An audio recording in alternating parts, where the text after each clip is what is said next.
Bachupally police station పరిధిలో గొలుసు దొంగతనానికి పాల్పడిన వ్యక్తిని ఫిర్యాదు అందిన 12 గంటలకు అరెస్ట్ చేసి పోలీసులు రిమాండ్ కు తరలించారు.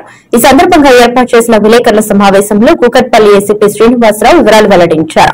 ప్రగతి నగర్ రాజీవ్ గృహ కల్పలో నివాసం ఉండే మూడల ప్రవీణ్ కుమార్ స్విగ్గీ జొమాటోలో పనులు చేస్తూ జీవనం సాగించేవాడు. శనివారం రాత్రి 10 గంటల సమయంలో కల్లా బాలమ్మ రాజీవ్ గృహ కల్పలో నడుచుకుంటూ వెళ్తుండగా నడుచుకుంటూ వచ్చి మెడలో 2.5 తులాల బంగారు పుస్తల తాడును తెంచుకుని పరారయ్యాడు. బాధితురాలు ఫిర్యాదు మేరకు కేసు నమోదు చేసిన బాచుపల్లి పోలీసులు 4 బృందాలుగా ఏర్పడి నిందితులను 12 గంటలలోపు అరెస్ట్ చేశారు. అతని వద్ద నుంచి 2 తులాల బంగారాన్ని స్వాధీనం చేసుకుని అతని రిమాండ్ కు తరలించారు. కేసులో చాకచక్యంగా వ్యవహరించి నిందితుడిని పట్టుకున్న సిబ్బందికి రివార్డులు అందజేశారు. 8/3/2025లో రాజీవ్ గృహకల్ప దగ్గర బాలమణి ఏజ్ 55 ఇయర్స్ ఈమె నడుచుకుంటూ పోతుంది.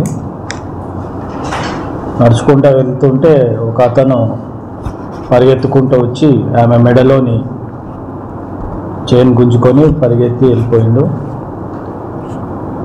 2200 అవర్స్కు మనకు కంప్లైంట్ వచ్చింది పోలీస్ స్టేషన్ బాచుపల్లికి.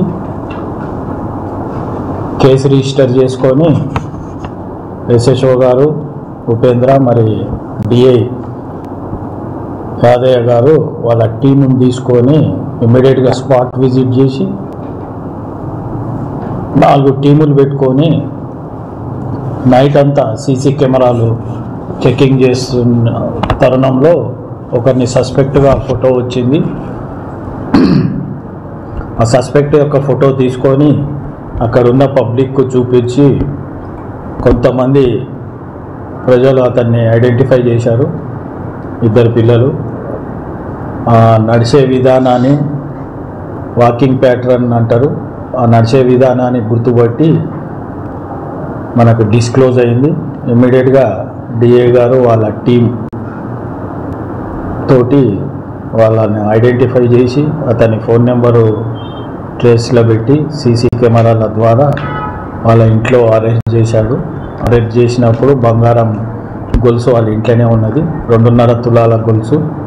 ఆ గొలుసుతో సహా అరెస్ట్ చేసి విచారణ చేపట్టిన తర్వాత ఈరోజు కోర్టు ముందు హాజరుపరుస్తున్నారు. డిఐ మరియు వాళ్ళ టీము మరియు ఎస్హెచ్ఓ ఉపేందర్ గారిని అభినందిస్తున్నాము. వితిన్ 12 అవర్స్లో ఇతన్ని ట్రేస్ చేశారు.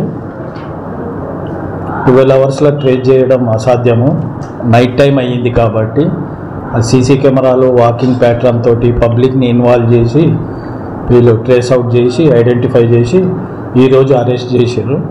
మళ్ళీ వేరే అఫెన్స్కి అతను తయారవుతున్నాడు చేద్దామని మా డిఐ గారు వాళ్ళ పార్టీ ఈరోజు అరెస్ట్ చేసి రిమాండ్కు తరలిస్తున్నారు.